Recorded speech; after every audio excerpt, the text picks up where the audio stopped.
నుంచి జనసేన పార్టీ సభ్యత్వ నమోదు కార్యక్రమం ప్రారంభం కాబోతుంది. ఈ నెల 18 నుంచి ఈ క్రియాశీలక సభ్యత్వ నమోదు కార్యక్రమం ప్రారంభించాలని అధినేత పవన్ కళ్యాణ్ ఆదేశించారు. ఆయన ఆదేశాల మేరకు పార్టీ ప్రధాన కార్యాలయం నుంచి అన్ని జిల్లాలకు సమాచారం అందించారు.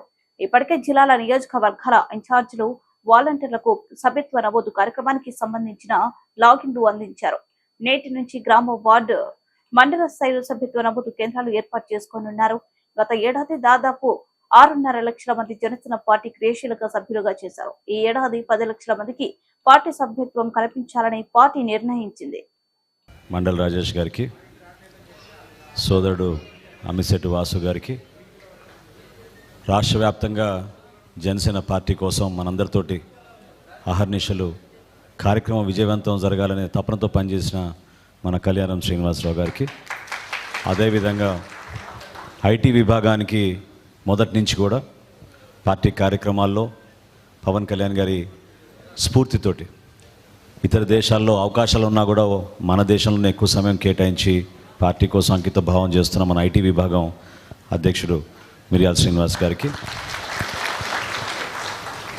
స్థానికంగా ఉన్న వీర మహిళ రీజనల్ కోఆర్డినేటర్లకి, వివిధ విభాగాల సభ్యులకు, అదేవిధంగా విజయవాడ పట్టణ డివిజన్స్లో పోటీ చేసి కొంతమంది పార్టీ కోసం రాత్రింబవలు కృషి చేసి నిలబడిన వ్యక్తులు, వారితో పాటు ఈరోజు ఆ డివిజన్ అధ్యక్షులుగా ఉన్న ప్రతి ఒక్కరు కూడా మనస్ఫూర్తిగా విజయవాడ వెస్ట్ నియోజకవర్గంలో వాళ్ళందరినీ కూడా నేను అభినందిస్తున్నాను.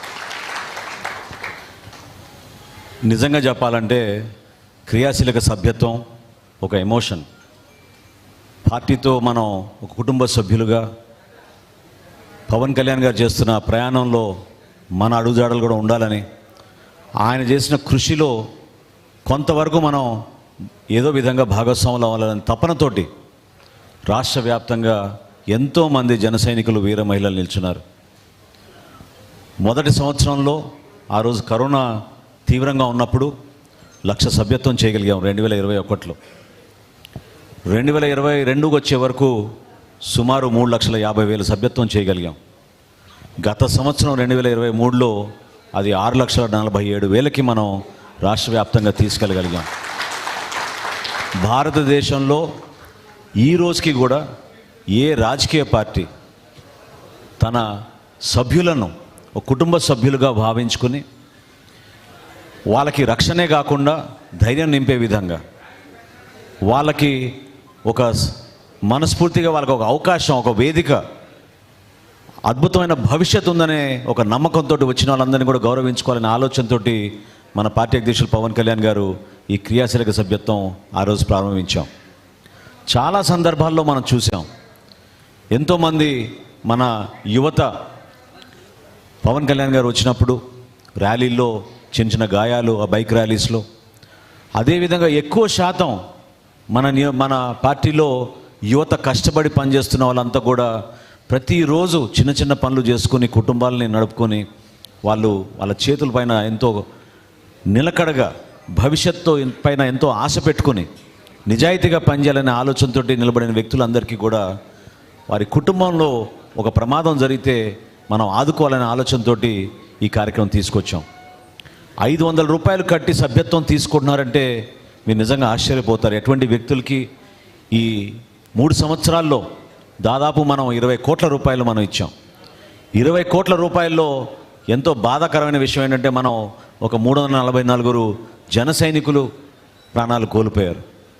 కానీ కోల్పోయిన ప్రతి కుటుంబానికి పవన్ కళ్యాణ్ గారు ఇచ్చిన 5 లక్షల రూపాయలు ఆ చెక్ తీసుకెళ్ళి మనం అందించినప్పుడు ఆ కుటుంబానికి ఒక భరోసాగా నాయకత్వం అంతా కలిసి వచ్చి చాలామంది పాపం ఈ రోజుకి పేదరికంలో ఉన్న కుటుంబాలు, వాళ్ళకి 5 లక్షల ఆర్థిక సాయమే కాకుండా పార్టీ నుంచి మేము మీకోసం నిలబడతాం, మీరు ధైర్యంగా ఉండండి, ఎటువంటి సమస్యలు వచ్చినా కూడా మా పార్టీ నాయకులు మీకు అండగా నిలబడతారని మనం ఈ క్రియాశీలక సభ్యత్వం ద్వారా మనం తీసుకెళ్ళగలిగాం.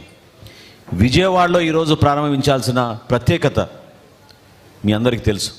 ఎందుకంటే గత 2 సంవత్సరాల నుంచి ఒక ఆన్వాయితీగా క్రియాశీలక సభ్యత్వం మనం విజయవాడ నగరంలోనే ప్రారంభించుకుంటున్నాం. ఎన్నికలప్పుడు కొన్ని ఇబ్బందులు ఇచ్చినప్పుడు చాలామంది నియోజకవర్గం నుంచి తెనాలి వరకు పాపం ప్రయాణం చేసి మన జన సైనికులు, వీర మహిళలు, మన నాయకులు ఎంతో ఆవేదనతోటి, ఆందోళనతోటి నమ్ముకున్న వ్యక్తి పార్టీని వదిలి వెళ్ళిపోయారు, మరి మా పరిస్థితి ఏంటి అని పాపం వాళ్ళు బాధపడ్డారు. దానికి సమాధానం ఈరోజు ఈ సభ.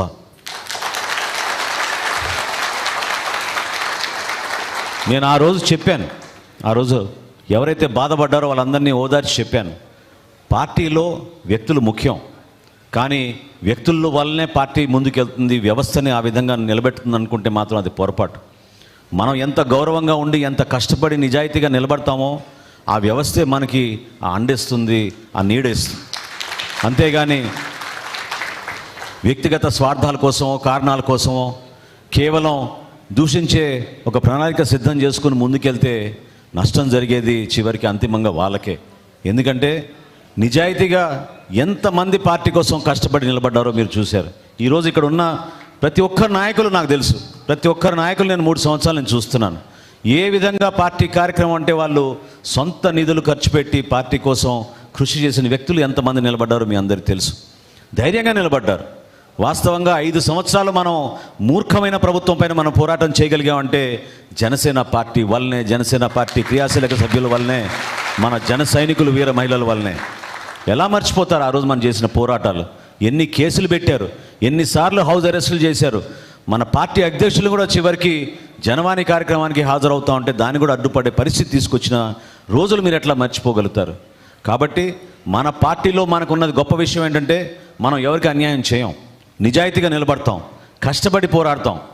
మనం అంతిమంగా మన నాయకుడి ఆశయ సాధన కోసం ప్రజల్లోకి వెళ్ళే మనస్తత్వంతో మనం నిలబడతాం తప్ప వ్యక్తిగత కారణాల కోసమో స్వార్థాల కోసమో కాదు. అందులో భాగంగా నేను మీకు ఇది చెప్తున్నాను. చిన్న చిన్న సందర్భాల్లో మనం ఒక్కోసారి ఎందుకు ఇట్లా మాట్లాడారు, ఎందుకు మనం ఇట్లా గాయపరిచారని మనం అనుకోవచ్చు, కానీ దానివల్ల కూడా మేలు జరుగుతుంది. ఎవరైతే మన గురించి అట్లా మాట్లాడారో దాన్ని ఒక ఛాలెంజ్గా తీసుకొని మనం కష్టపడి మన పార్టీకి అంకిత భావంతో పనిచేద్దాం మనం. ఎందుకంటే ఇప్పుడే మీకు రాజేష్ చెప్పాడు, గతంలో జరిగిన సభ్యత్వం కన్నా ఎక్కువ చేయాలి మనం. 10,000 సాధించాలి మనం ఈ నియోజకవర్గంలో సభ్యత్వం. దానికోసం మీరందరూ కూడా అంకిత భావంతో నిలబడండి.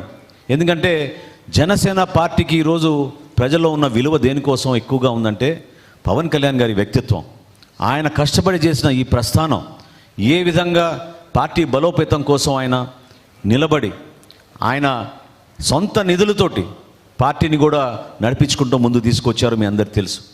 ఈ 6-7 సంవత్సరాల నుంచి మనం చేసిన పోరాటాలు అనేక సందర్భాల్లో ప్రజల్ని కదిలించినాయి. చాలామంది వాళ్ళ అభిప్రాయాన్ని కూడా బయట చెప్పుకోలేని పరిస్థితి. కానీ ఎంతమంది నష్టపోయారో మీకు తెలుసు.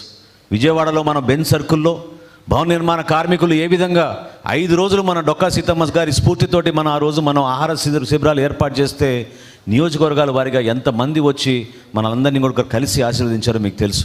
అదే రోజున